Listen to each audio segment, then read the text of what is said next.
March 9th, 1942, Dawson Creek, British Columbia. 6:23 a.m.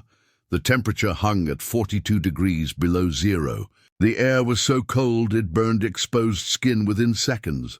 So cold that steel became brittle and snapped under pressure. So cold that diesel fuel turned to gel in the tanks of bulldozers that had arrived from California 2 days earlier.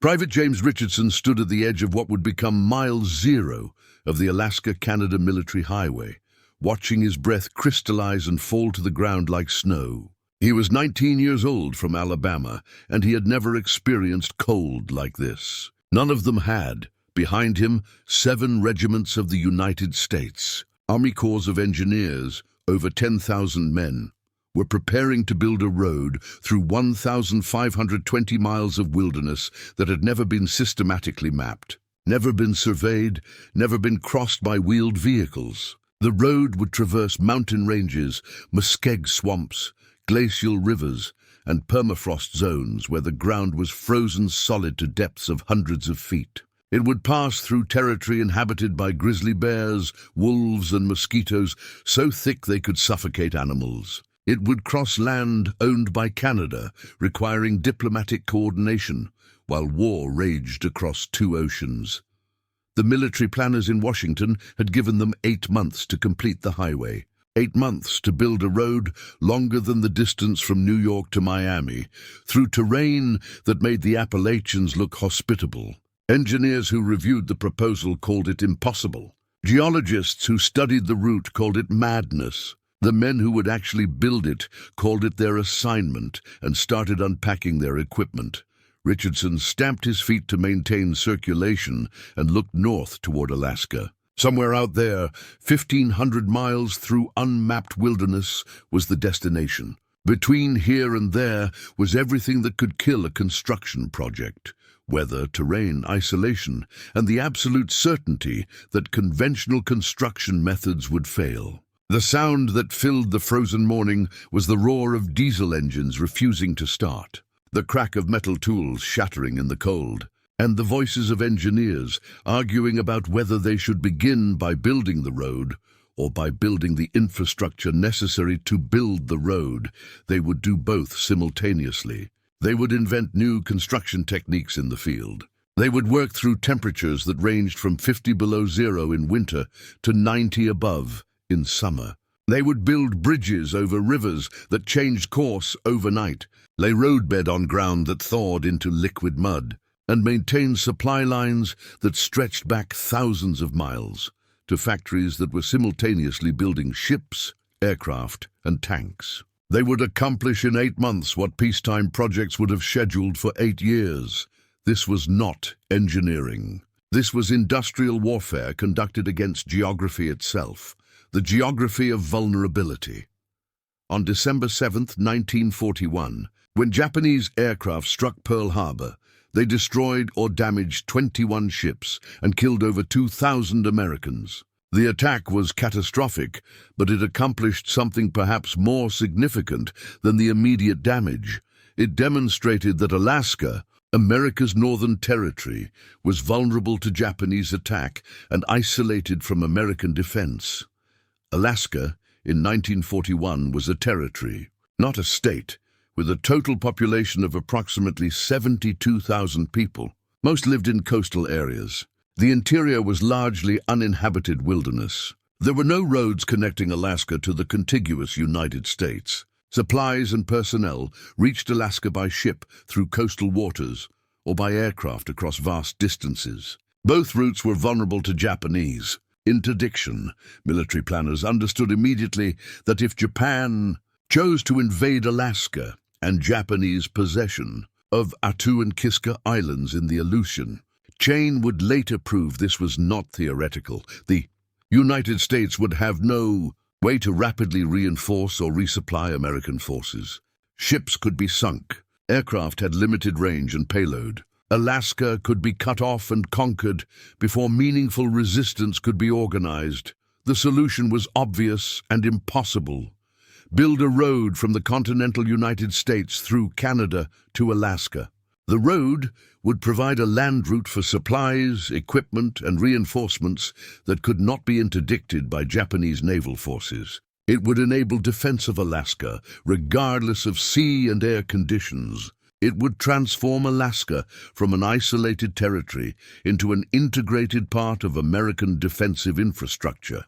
The impossibility was equally obvious. The proposed route ran through British Columbia and Yukon Territory, Canadian land requiring Canadian permission and cooperation. It traversed mountain ranges, including the Rockies. It crossed regions where winter temperatures routinely fell below 50 degrees below zero, and summer brought swarms of insects so dense they obscured visibility. It passed through areas with no existing roads, no towns, no infrastructure of any kind. Building such a road under peacetime conditions would have been a decade-long project requiring extensive surveying, geological analysis, and careful planning.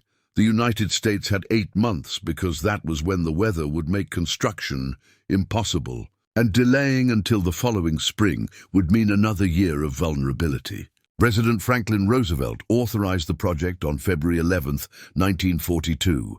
Construction began on March 9, 1942. Between authorization and construction, engineers had 26 days to plan a project that would normally require years of planning. They did not plan it properly. They could not. Instead, they divided the route into sectors, assigned each sector to a regiment, and told the regiments to start building from both ends and the middle simultaneously, trusting that the segments would eventually connect. The approach was audacious and reckless, and the only approach that had any chance of meeting the deadline. The EU expectation of order. The engineers, who arrived in Dawson Creek in March 1942, expected to build a road. They had built roads before, through American deserts, across American farmland, connecting American cities. They understood grading, drainage, bridge construction, and roadbed preparation. They brought equipment designed for American conditions and techniques developed in American engineering schools. What they encountered was something categorically different from any construction project in American experience. This was not road building. This was sustained combat against an environment that actively resisted every attempt to impose human order upon it. The first challenge was the cold. At 40 below zero, steel becomes brittle. Diesel fuel gels, hydraulic fluid thickens into sludge, rubber hoses crack, batteries discharge overnight. Men cannot work outdoors for more than 20 minutes without risking frostbite. The standard American construction equipment shipped north from temperate climates failed immediately and consistently. Engineers improvised. They built bonfires under bulldozers to warm the engines before starting them. They mixed gasoline with diesel fuel to prevent gelling. They constructed heated shelters where equipment could be stored overnight. They learned to recognize the signs of frostbite and hypothermia in themselves and their crews. They discovered that metal tools could not be handled with bare hands because flesh would freeze to metal instantly. They wrapped tool handles in cloth and wore multiple layers of gloves, accepting reduced dexterity as the price of avoiding injury. The second challenge was the muskeg, saturated ground consisting of partially decayed organic matter over permafrost. Muskeg looks solid. It is not. Vehicles that drove onto muskeg would sink, sometimes completely disappearing into the ground. The muskeg could not support the weight of construction equipment, and it could not be drained because the permafrost below prevented water from escaping downward. The solution was corduroy roads, logs laid perpendicular to the direction of travel, creating a floating roadbed that distributed weight across a larger surface area. Building corduroy roads required cutting millions of trees, stripping them, laying them in precise patterns, and covering them with gravel.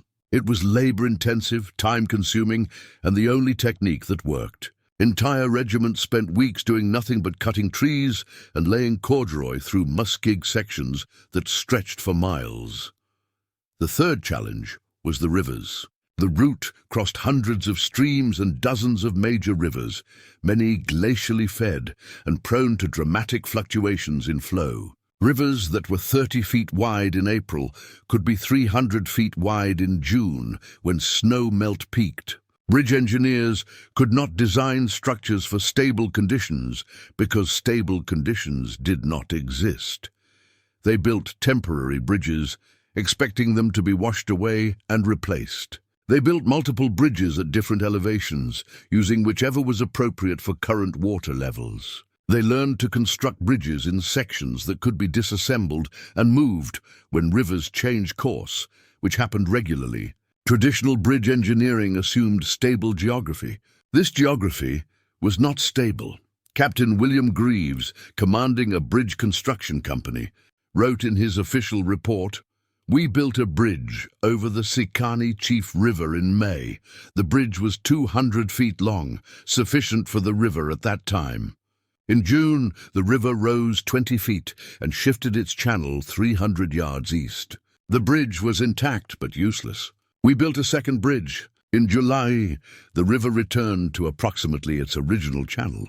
We now maintain both bridges and select which to use based on current conditions. This is not engineering as I was taught it. This is negotiation with hydrology, the reality of improvisation." By May 1942, it had become clear that the project would not be completed using conventional construction methods on any timeline that mattered. The terrain was too hostile, the distances too vast, the complexity too overwhelming. Engineers in the field began abandoning peacetime standards and inventing wartime solutions. The official specifications called for a road with a 24-foot wide roadbed, graded and graveled, with engineered curves and controlled grades. Building to these specifications would have taken years. Instead, field engineers built what they called a pioneer road, a rough trail just wide enough for a single vehicle, following the path of least resistance through the terrain, ignoring grades and curves that would never be acceptable in civilian construction.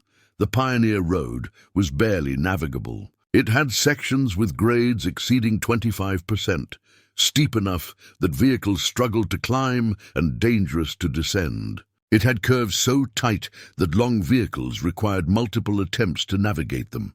It had stream crossings where vehicles simply drove through the water because building bridges would have taken too long. By civilian standards, it was not a road. By military standards in 1942, it was exactly what was needed, a navigable route that could be improved later. After the immediate strategic objective was accomplished, this shift from peacetime perfection to wartime adequacy was psychologically difficult for many engineers. They had been trained to build permanent infrastructure that would last decades. They were now building temporary infrastructure that might last months. The professional pride that came from doing quality work had to be subordinated to the strategic necessity of doing fast work. Lieutenant John Schmidt, a civil engineer from Wisconsin, wrote in his diary about this psychological adjustment, "We built a bridge today that I would have failed a student for designing. The approaches are too steep. The deck is not properly secured. The whole structure will likely wash away in the next high water. But it will hold long enough for our purposes, and building a proper bridge would have taken 3 weeks we do not have. I tell myself this is acceptable under wartime conditions. I'm not certain I believe it. The improvisation extended beyond construction techniques to logistics and supply. The highway was being built through territory with no existing infrastructure. Every nail, every gallon of fuel, every piece of equipment had to be transported thousands of miles to the construction site. The supply chain stretched from factories in the continental United States through a network of railways, ships, and eventually the partially completed highway itself. Managing this supply chain required creating new systems in real time. The Army established supply depots every 50 to 100 miles along the route. Each depot required its own access road, storage facilities, and personnel. The depots needed supplies, which meant the supply chain had to supply itself while simultaneously supporting construction. It was circular logistics, building the road with supplies transported on the road that was being built. Fuel consumption alone was staggering. Bulldozers, graders, trucks and other equipment consumed thousands of gallons of diesel and gasoline daily. In winter, engines were kept running continuously because restarting in extreme cold was difficult or impossible. Equipment that would normally be shut down when not in use ran 24 hours a day, consuming fuel constantly. The fuel had to be transported from refineries thousands of miles away, stored in conditions where it might freeze, and distributed to equipment scattered across hundreds of miles of wilderness. Food supply was similarly complex. The work crews required approximately 15,000 calories per person per day due to the physical labor and the energy demands of maintaining body temperature in extreme cold. Feeding 10,000 men required transporting tons of food daily through a supply chain that was constantly threatened by weather, vehicle breakdowns, and the distances involved. Cooks worked in field kitchens that were often little more than tents with wood stoves, preparing meals in conditions where water froze while being heated and food began freezing the moment it was served. Private Robert Hayes, a cook from Georgia, described the experience in a letter home. "We cook over wood fires in temperatures so cold the food freezes on the plates before men can eat it. We heat water for coffee and it develops ice crystals while still boiling. The men eat as fast as they can and go back to work because standing still means freezing. I thought cooking was hard in basic training. This is something else entirely." The sound of progress. By June 1942, the highway construction had developed, a distinctive soundscape that marked the transformation of wilderness into infrastructure. The sound began with the chainsaws, gasoline-powered saws cutting through spruce and pine forests, felling trees that had stood for centuries. The trees fell with a crack and crash that echoed for miles through the silence of the boreal forest. Behind the chainsaws came the bulldozers, their diesel engines roaring as they pushed the fallen trees into windrows, clearing the path for the road. The bulldozer became the symbol of the Alaska Highway Project. Not any particular bulldozer, but the aggregate. Hundreds of Caterpillar D8s and Alice Chalmers HD19s working simultaneously across 1,500 miles of wilderness, their tracks chewing through muskeg and permafrost, their blades carving roadbed from raw terrain. The bulldozer represented American industrial power applied directly to geography. It was not subtle. It was not elegant. It was overwhelming force deployed against obstacles that would have stopped any lesser equipment. The sound of the bulldozers was constant during daylight hours and often continued through the night when weather permitted. It was a deep, throbbing roar that could be heard for miles, growing louder as the machines approached and fading as they passed. Men working on the highway learned to identify individual bulldozers by the sound of their engines. This one ran rough and needed valve work. That one had a damaged track that produced a distinctive click every revolution. Another had an exhaust leak that made it louder than the others. German and Japanese military observers receiving intelligence reports about American construction activities struggled to comprehend the scale. Intelligence reports from 1942 described American engineers building a highway through Arctic wilderness, in months using equipment in quantities that seemed exaggerated for propaganda purposes. The Germans had experience with winter construction on the Eastern Front, where cold weather made large-scale operations nearly impossible. The Japanese had built military roads through difficult terrain in China and Southeast Asia, projects that took years and required enormous labor forces. What neither Axis power fully grasped was that the Americans were not building the highway primarily with labor. They were building it with machinery. The ratio of machines to men on the Alaska Highway Project was higher than any comparable construction project in history to that point. Where traditional road construction might use one bulldozer per 100 workers, the Alaska Highway used one bulldozer per 30 workers. The machines did the work that would normally require thousands of additional laborers, and the machines did it faster. Colonel James O'Connor, overseeing the southern sector of construction, wrote in his reports to Washington, "We are not short of manpower. We are short of equipment. Every additional bulldozer is worth 50 men in these conditions. Every grader saves hundreds of man-hours. Our limiting factor is not how many men we can deploy, but how many machines we can maintain and operate simultaneously. If I could requisition one resource without limitation, it would be mechanics. Skilled mechanics who can keep the equipment running are worth their weight in gold." The emphasis on machinery reflected a fundamental American approach to large-scale construction that differentiated it from European and Asian methods. Americans built with machines because American industry produced machines in volumes that made machine-intensive construction economically viable. European projects might use manual labor because skilled labor was abundant and machinery expensive. American projects used machinery because American factories produced equipment in quantities that made it cheaper to buy a bulldozer than to pay laborers for the years it would take to accomplish the same work manually. The evidence of the impossible. By August 1942, 6 months into the project, the impossible had become merely improbable. The Pioneer Road existed. It was rough, dangerous, and would require extensive improvement before it could handle regular traffic, but it existed. Vehicles could drive from Dawson Creek toward Alaska, following the crude trail that engineers and construction crews had carved through the wilderness. The statistics were staggering. Construction crews were advancing at rates exceeding 8 miles per day on favorable terrain.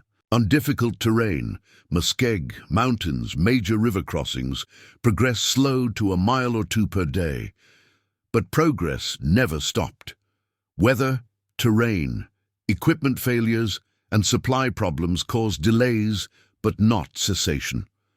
The work continued, around the clock when weather permitted, with crews operating in shifts that maximized daylight during the summer months when the sun barely set. Over 300 bridges were built or under construction. Some were substantial steel truss structures over major rivers. Others were simple log constructions over streams. Each required site surveying, foundation preparation, material transport, and construction under field conditions. Bridge engineering textbooks describe processes taking weeks or months per bridge. The Alaska Highway bridges were being completed in days. Approximately 11,000 soldiers were working on the construction at peak deployment, supplemented by several thousand civilian contractors hired by the Public Roads Administration. The civilian contractors brought specialized equipment and expertise, particularly for the major bridge projects and rock excavation work. The integration of military and civilian labor created coordination challenges, different pay scales, different chains of command, different standards and procedures, but also brought complementary capabilities. Military engineers provided organization and logistics. Civilian contractors provided specialized technical skills. The project consumed resources at rates that were difficult to comprehend. In August 1942 alone, the highway construction used over 4 million gallons of fuel, thousands of tons of explosives for rock excavation, and lumber quantities measured in board feet that reached into the tens of millions. The lumber came primarily from trees cut along the right-of-way, processed in field sawmills that had been transported north and set up at strategic locations. The sawmills operated continuously, converting raw logs into dimensional lumber for bridges, buildings, and corduroy roads. Major General William Hogue, commanding the project's southern sector, reported to the War Department in September.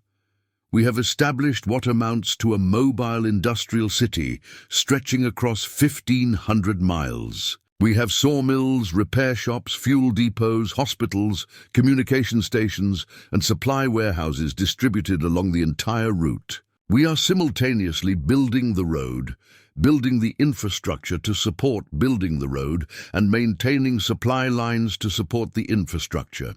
The complexity exceeds anything I have encountered in 30 years of military service, visiting journalists and military observers who traveled portions of the partially completed highway filed reports that mixed admiration with disbelief. The scale of the project was difficult to convey to readers who had not seen it directly. Describing millions of board feet of lumber or thousands of tons of gravel did not capture the visceral experience of watching bulldozers carve through terrain that looked impassable, or standing on a newly completed bridge while frigid glacial water thundered past underneath. Knowing that the bridge had been built in 4 days, war correspondent Howard Handelman wrote in his dispatch, "I have watched American construction projects in a dozen states. I've seen dams and skyscrapers and shipyards. Nothing prepared me for this. The Alaska Highway is not a construction project. It is an invasion of geography, an invasion of conditions that would have stopped earlier generations. The men are building in temperatures that freeze diesel fuel and in conditions where a mistake means death. They are building faster than seems physically possible, and they are succeeding." The transformation of expectation. By October 1942, something subtle but significant had changed among the engineers and construction crews. They had arrived expecting a difficult project. They had encountered an impossible project, and they were completing it anyway. The transformation from difficulty to impossibility to routine success changed how the men understood their own capabilities. Sergeant Frank Glover, a heavy equipment operator from Montana, described this transformation in an interview conducted decades later. "We started out thinking this was going to be hard. Then we realized it was impossible. Then we did it anyway, and at that point we stopped thinking about whether things were possible or impossible. We just started thinking about how to get it done. That's a different mindset. Once you've done the impossible, you stop letting impossible stop you." This psychological shift had practical implications. Engineers stopped waiting for ideal conditions and started working in whatever conditions existed. Bridge crews stopped trying to control rivers and started building bridges that could accommodate rivers' unpredictability. Supply officers stopped demanding proper storage facilities and started figuring out how to store materials in the open through winter. The entire project developed a culture of aggressive improvisation, where conventional wisdom was treated as suggestion rather than constraint. The shift was not universal. Some engineers and soldiers struggled with the abandonment of proper procedures. They had been trained to follow specifications, to build to code, to prioritize safety and quality. Now they were being asked to build fast and fix problems later. Some adapted easily. Others found the change deeply uncomfortable, feeling that they were violating professional standards and personal integrity. Lieutenant Colonel Heath Twitchell, commanding an engineer regiment, addressed this tension in a speech to his officers. "I know this bothers some of you. You want to build properly. You want to follow the book. But the book was written for peacetime construction with unlimited time and resources. We have neither. We are building in wartime, under combat conditions, against an enemy that happens to be geography instead of Germans or Japanese. Combat requires different standards than peacetime. We build fast, we build adequate, and we survive to fight another day. That's the standard now." The Japanese military, monitoring American activities through intelligence channels, found the Alaska Highway project deeply troubling. Japanese military doctrine emphasized careful planning, proper reconnaissance, and thorough preparation before major operations. The American approach, beginning construction before planning was complete, improvising solutions in the field, accepting temporary expedients that would never be acceptable in Japanese practice, seemed reckless to the point of incompetence. Yet the highway advanced. Intelligence reports throughout 1942 tracked the progress with increasing concern. The Americans were succeeding where Japanese planners believed success was impossible. This suggested either that American intelligence about conditions was better than Japanese analysts believed, or that American construction capabilities exceeded Japanese estimates, or both. Captain Minoru Genda, a Japanese naval aviator who reviewed intelligence summaries about American construction projects, wrote in his assessment, "The Americans build differently than we do.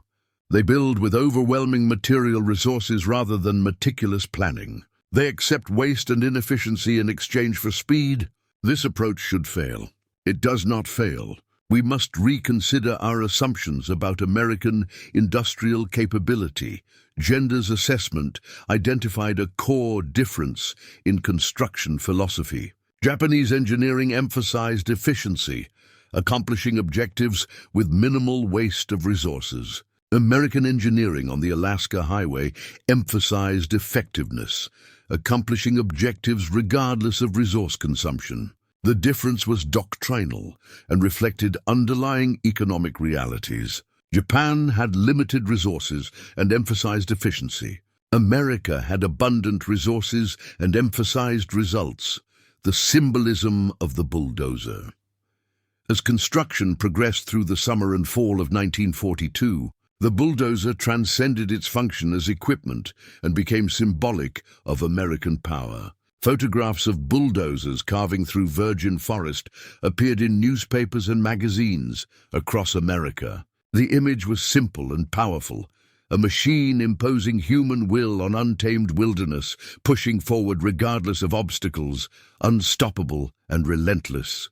The symbolism worked on multiple levels. Most literally, the bulldozer represented industrial capacity. America could build hundreds of bulldozers and deploy them simultaneously to a single project. No other nation could match this concentration of heavy equipment. The bulldozer demonstrated that American industry could produce specialized machinery in quantities that transformed construction from labor-intensive to machine-intensive.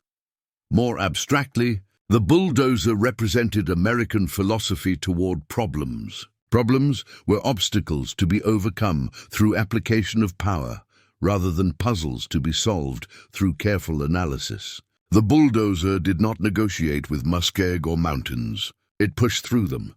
This was not subtle. It was not elegant. It worked. For soldiers operating the bulldozers, the machines were simultaneously tools and burdens. Operating a bulldozer in extreme cold for 12-hour shifts was exhausting. The vibration was constant. The noise was deafening. The cold penetrated even insulated cabs. Operators developed hemorrhoids from the constant jarring, hearing loss from the engine noise, and chronic back problems from the rough terrain. The work destroyed men's bodies slowly and systematically, but the operators also took pride in what they accomplished. Private Eddie Williams, a bulldozer operator from Mississippi, wrote in his diary, "I have pushed down trees that were older than America. I have carved roads where nobody has ever built roads. I have moved earth by the hundreds of tons. My back hurts every morning, and my hands shake from the vibration, and I can't hear properly anymore. But I have done something nobody thought could be done. That counts for something." The bulldozer's sound, the deep diesel roar, the clank of tracks, the crash of falling trees, became the auditory symbol of the project. Men working miles apart could hear the bulldozers and know that progress continued. The sound was reassurance that they were not alone in the wilderness, that the project was advancing, that connection to civilization was being maintained through the road, even as they worked in isolation. German military analysts, reviewing intelligence about the Alaska Highway, focused extensively on the equipment being used. Technical specifications for American bulldozers were studied and compared to German equivalents. The Germans had capable heavy equipment, but they did not have it in the quantities the Americans were deploying. German military construction relied more heavily on labor because German industry was prioritizing tanks, aircraft, and weapons over construction equipment. A German Army intelligence assessment from October 1942 noted, "The Americans are building their northern road using approximately 500 heavy tractors and related equipment. We estimate German equivalent construction would require 8,000 to 10,000 laborers working over multiple years. American industrial capacity allows them to substitute machinery for manpower at ratios we cannot match. This has strategic implications for their ability to project military power through infrastructure development." The assessment was accurate.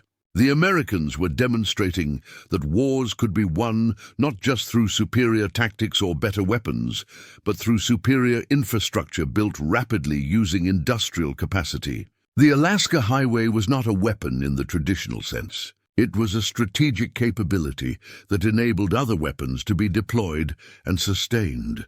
The bulldozer was the instrument that created this capability, the convergence of impossibility. September 24, 1942, marked an arbitrary but significant milestone. Two construction crews, one working north from Dawson Creek and one working south from Alaska, met at Contact Creek in northern British Columbia. The meeting point was approximate. The two segments did not align perfectly and required additional work to connect properly, but the symbolic importance was clear. The highway existed as a continuous route, at least in pioneer form, from the continental United States to Alaska. The soldiers celebrated with a makeshift ceremony. Someone produced an American flag. Photographs were taken of bulldozers from opposite directions meeting track to track. Officers made brief speeches about American determination and engineering excellence. Then everyone went back to work, because the Pioneer Road was far from complete and winter was approaching. The remaining work was substantial. The Pioneer Road was navigable by military vehicles with experienced drivers, but it was not a finished highway. It required widening, grading, proper drainage, bridge improvements, and surfacing. Much of this work would have to wait until the following spring, because winter conditions made major construction impossible. But the strategic objective, establishing a land route to Alaska, had been accomplished in 6.5 months.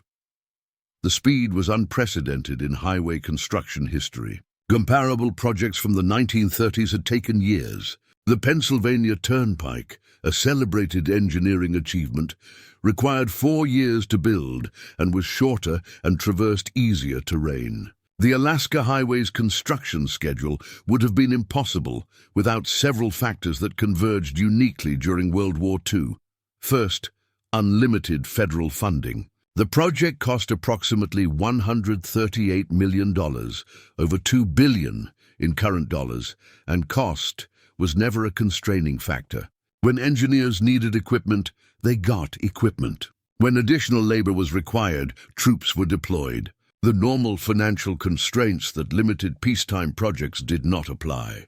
Second, military discipline and organization. The Army Corps of Engineers could deploy thousands of soldiers to remote locations, house them, feed them, and organize them into effective construction crews using military logistics and command structures. Civilian projects required recruiting, housing, and managing workers, using market mechanisms that were slower and less certain. Third, wartime urgency that justified accepting risks and cutting corners that would never be acceptable in peacetime.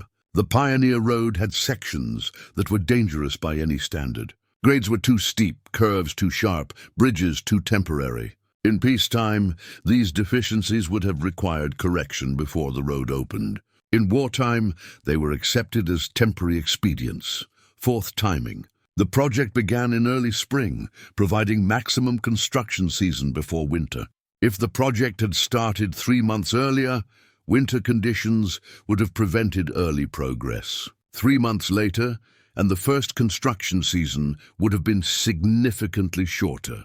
The timing was optimal, possibly lucky, certainly crucial, but underlying all these factors was industrial capacity.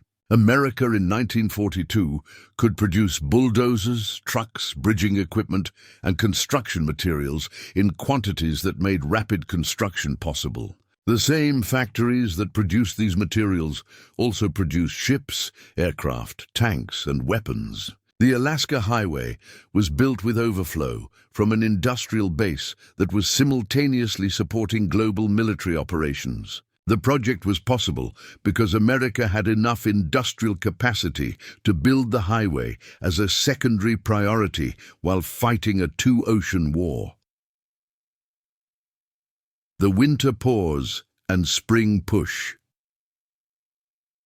Winter, 1942-1943, brought construction largely to a halt. Temperatures fell below 50 degrees below zero.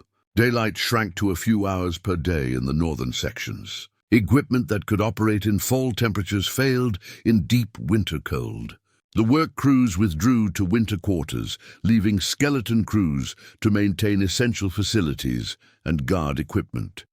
The pause allowed planning for the 1943 construction season. The Pioneer Road existed, but required extensive upgrading. Engineers developed specifications for a proper highway, 32 feet wide with graded shoulders, maximum grades reduced to 6%, curves engineered for safe navigation, all major bridges reconstructed to permanent standards, drainage systems installed to handle spring runoff. This finishing work would in many ways be more difficult than building the Pioneer Road.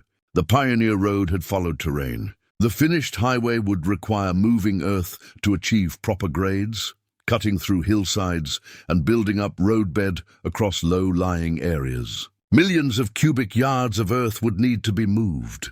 Hundreds of culverts would need to be installed. The gravel surface would need to be properly crowned and compacted. Work resumed in April 1943 as weather permitted. The second construction season was less dramatic than the first, but equally important. The work was systematic refinement rather than dramatic breakthrough. Bulldozers widened the roadbed.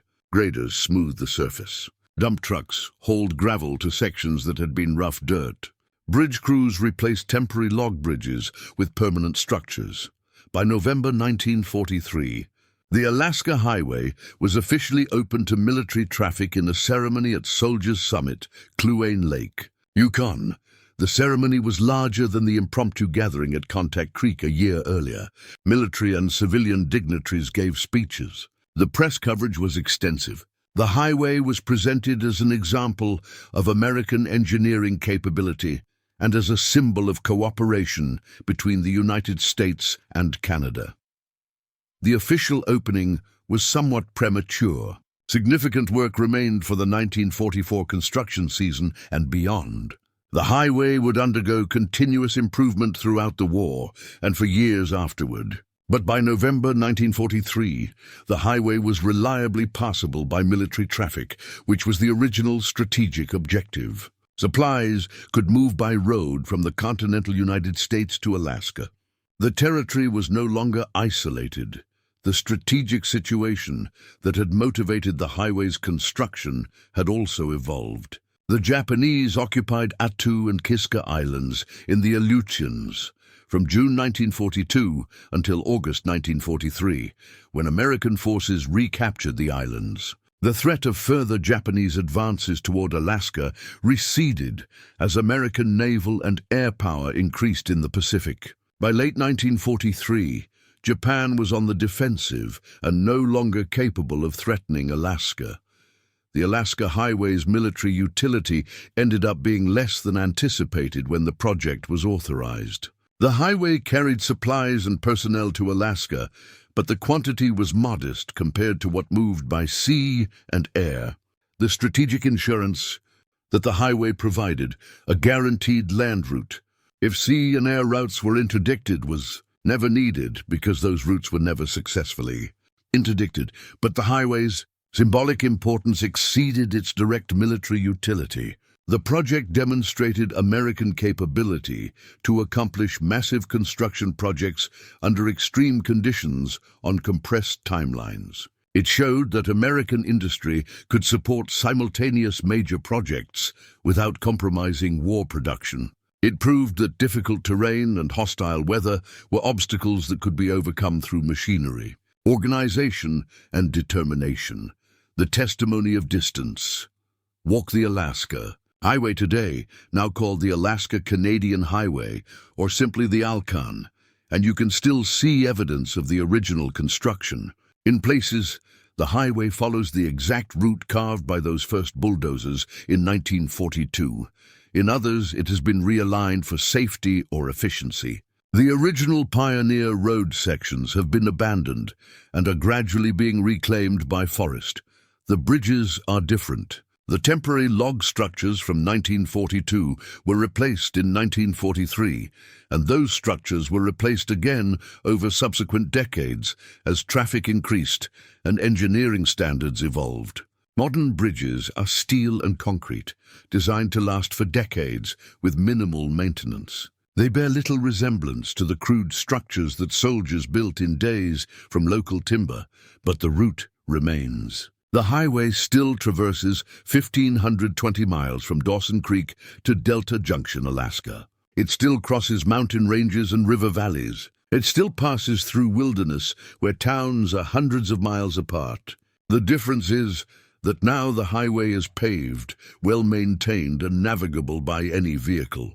Tourist traffic flows continuously during summer months. The trip that took days of difficult driving in 1943 now takes 2 comfortable days with stops at hotels and restaurants. The transformation from wilderness to highway is so complete that it requires imagination to visualize the original conditions. The forest stands thick on both sides of the road now, showing no sign that it was once cut back much farther. The rivers are bridged so thoroughly that drivers cross them without slowing. The muskeg sections are buried under layers of gravel and asphalt that make them indistinguishable from sections built on solid ground. But sometimes, in the right light, you can see the scars. A cut through a hillside shows layers of earth and rock that were excavated by bulldozers 80 years ago. An old alignment visible as a narrow clearing through the forest marks where the pioneer road went before the route was improved. A roadside plaque commemorates a construction camp or notes the location where crews from different directions met. These remnants are reminders that the highway was not discovered or revealed. It was carved from wilderness by men using machines, working in conditions that ranged from merely difficult to genuinely life-threatening, accomplishing in months what conventional wisdom said required years or was simply impossible. The soldiers who built the highway dispersed after the war. Most returned to civilian life. Some stayed in construction, using skills they had learned in the wilderness. Others left construction entirely, considering their wartime experience an aberration that they had survived and did not wish to repeat. For all of them, the highway remained a defining experience, the thing they had done that seemed impossible until they did it. Private James Richardson, who had stood at Mile Zero in March 1942, wondering how a road could be built through such wilderness, returned to Alabama after the war and worked as a county maintenance supervisor. He did not talk much about the Alaska Highway. When asked, he would say simply, "We built a road. It was cold. We did what we were told." But his family found photographs among his belongings after his death, photos of bulldozers in snow, of men standing on newly completed bridges, of equipment lined up as far as the camera could see. He had kept the photographs for 50 years without showing them to anyone. This reticence was common among the highway builders. They had accomplished something extraordinary, but did not consider themselves extraordinary. They had been soldiers following orders. The orders had been difficult, the conditions harsh, the work exhausting. But they had done it because it was their job. The fact that their job involved accomplishing what experts had declared impossible did not, in their minds, make them special. It made them Americans who had done what Americans did, applied industrial capacity and pragmatic determination to problems until the problems stopped being problems. The epilogue of Earth. The Alaska Highway was not the only massive construction project undertaken by American military. engineers during World War II, but it was among the most dramatic because of the speed, the conditions, and the scale. The project demonstrated several truths about American industrial capacity and American approaches to problem-solving that were relevant far beyond highway construction. First, that American engineering was fundamentally pragmatic rather than theoretical. European engineering tradition emphasized careful planning, proper analysis, and elegant solutions. American engineering emphasized getting results with available resources on available timelines. This difference was philosophical but had practical implications. The Alaska Highway succeeded because engineers abandoned ideal solutions and embraced adequate solutions implemented quickly. Second, that American industrial capacity was deep enough to support multiple major projects simultaneously. The Alaska Highway was built during the same period when American shipyards were producing escort carriers at rates of 1 every 5 days, when aircraft factories were producing bombers at rates that exceeded Axis production capacity by factors of 10, when steel mills were operating at levels that supplied both civilian and military needs. The highway did not require diverting resources from war production.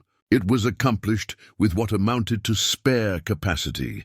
Third, that mechanization changed the fundamental economics of large-scale construction. Traditional construction required large labor forces. Mechanized construction required smaller labor forces with more equipment. The Alaska Highway was built by 10,000 soldiers with 500 bulldozers. A comparable project using 1930s methods would have required 50,000 laborers.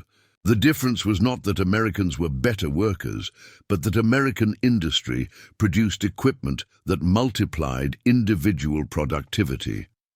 Fourth, that speed was a strategic capability. The ability to build major infrastructure rapidly, whether highways, airfields, or ports, allowed American forces to project power into regions that lacked existing infrastructure. Other nations could build infrastructure given sufficient time. America could build infrastructure on compressed timelines that turned months into strategic advantages. This was not accidental. It reflected conscious investment in construction equipment and training in rapid construction techniques.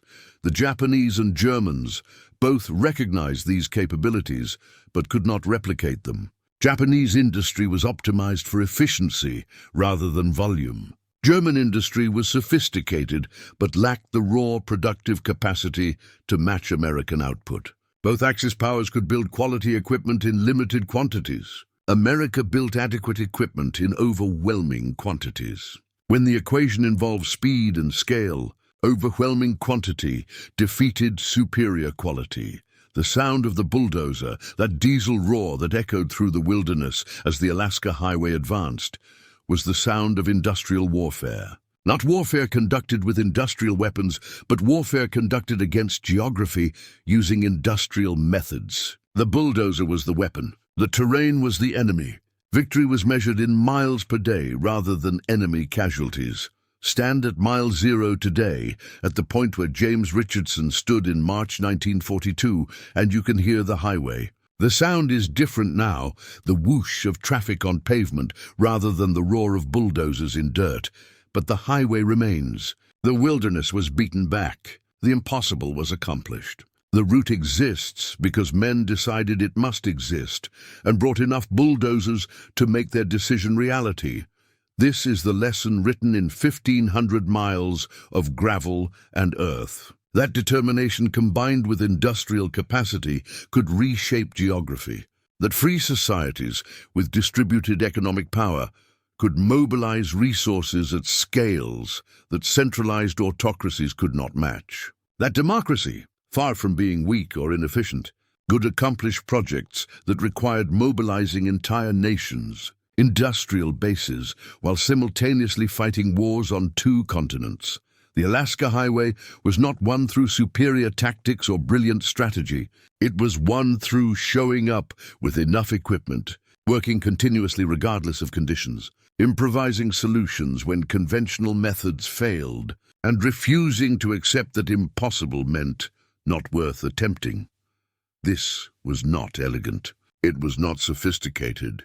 It was American engineering at its most characteristic: pragmatic, mechanized, relentless, and ultimately successful. The bulldozer pushed through muskeg and permafrost and mountains. The sound of its engine was the sound of wilderness yielding to infrastructure. The sound was repeated 500 times simultaneously across 1,500 miles. The sound built a highway in 8 months that should have taken 8 years. The sound echoes still in the pavement and bridges, in the photographs and memories, in the simple fact that you can drive from Montana to Alaska on a road that existed only in desperation and determination before it existed in earth and gravel. The sound is the answer to every claim that something is impossible. Listen carefully, and you can still hear it. The diesel roar, the track clank, the crash of falling trees. The sound of American industrial capacity applied directly to geography. The sound of the impossible becoming routine. The sound of 8 months that proved what determination could accomplish when backed by bulldozers and the refusal to accept defeat.